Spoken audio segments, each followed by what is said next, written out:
Assalamualaikum warahmatullahi wabarakatuh. Apa kabar anak-anak hebat semuanya?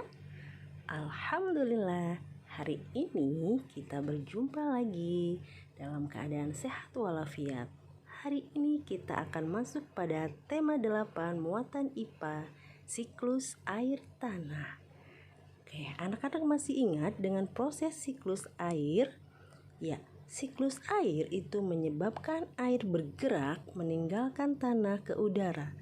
Selanjutnya, air turun lagi ke tanah dalam bentuk air hujan.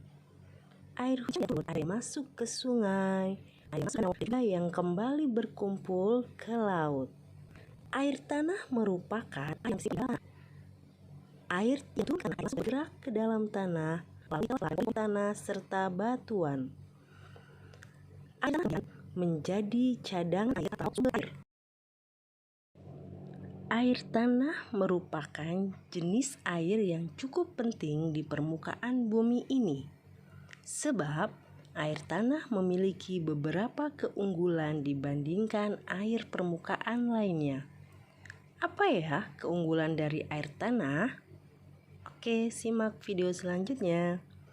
Keunggulan air tanah antara lain: 1. Memiliki temperatur yang lebih stabil. 2. Air tanah lebih steril.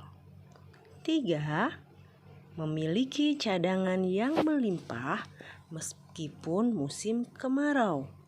Nah, bagaimana selanjutnya proses siklus air tanah? Masih ingatkah Ananda semuanya tentang gambaran proses siklus air tanah?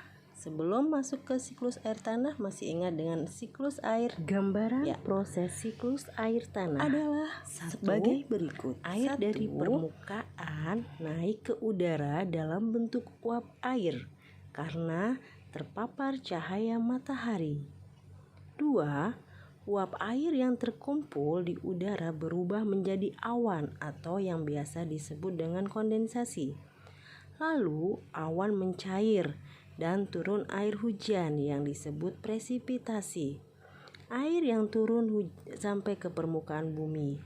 Selanjutnya, sebagian air hujan akan meresap ke dalam tanah melalui pori-pori tanah sehingga menjadi air tanah. Sebagian lagi akan kembali ke sungai, danau, dan laut. Keberadaan daerah resapan air dan hutan sangat penting sebagai cadangan air di dalam tanah. Apa ya manfaat dari air tanah? Oke, air tanah sangat berguna bagi makhluk hidup untuk memenuhi kebutuhan sehari-hari. Berguna juga untuk cadangan air bersih secara alami. Dan selanjutnya sebagai sumber air untuk tanaman pertanian dan industri. Setelah kita mengetahui manfaat dari air tanah, selanjutnya apa sih yang menjadi sumber pencemaran air tanah?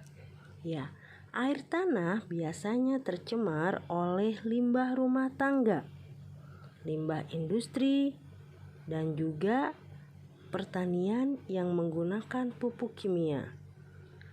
Limbah rumah tangga, masih banyak warga yang ada di sekitar kita membuang sampah atau membuang limbah seperti air sabun, sampah ke dalam sungai. Industri adalah salah satu sumber pencemaran air yang terbesar. Pabrik-pabrik masih banyak yang membuang limbah ke sungai. Yang ketiga, dan pestisida akan membuat tanah menjadi tercemar. Tanah yang tercemar juga akan mencemarkan air. Selanjutnya adalah penggundulan hutan. Penebangan liar serta pembakaran hutan dapat mencemarkan air. Karena jumlah air bersih yang tersimpan di tanah akan semakin habis karena tidak adanya pohon yang mengikat air tanah. Akibatnya, pada saat musim penghujan, banyak daerah yang terdampak banjir. Serta pada saat kemarau, banyak daerah yang mengalami kekeringan. Pembangunan jalan juga menjadi salah satu pencemaran air tanah. Jalan yang menggunakan aspal dan beton dapat menghalangi meresapnya air hujan ke dalam tanah. Pentingnya menjaga daerah resapan air adalah kenapa kita penting? Apabila daerah resapan air semakin berkurang, maka cadangan air di bumi semakin menipis. Hal ini dapat mengakibatkan sungai-sungai dan danau menjadi kering. Keringnya sungai dan danau menyebabkan proses penguapan semakin menurun. Menurunnya proses penguapan menyebabkan berkurangnya pengendapan titik-titik air di awan. Keadaan ini tentu akan mengurangi terjadinya hujan. Bagaimana upaya kita melestarikan air tanah? Oke, selanjutnya upaya melestarikan air tanah. 1. Melakukan reboisasi. Apa itu reboisasi? Yaitu penanaman kembali hutan-hutan yang gundul. 2. Hemat penggunaan air tanah. 3. Jangan membuang limbah sembarangan agar air tanah tidak tercemar. 4. Membuat jalur hijau atau taman kota sebagai ruang terbuka hijau sebagai tempat penyerapan air. Dan yang kelima adalah membangun perumahan dengan sistem drainase yang baik.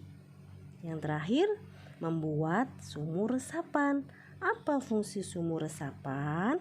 Fungsinya adalah ketika air yang jatuh ke permukaan bumi, maka air akan diserap dengan cepat ke dalam tanah dan tidak menimbulkan genangan di permukaan. Selain itu, manfaat sumur resapan yakni dapat dijadikan sebagai cadangan air saat musim kemarau.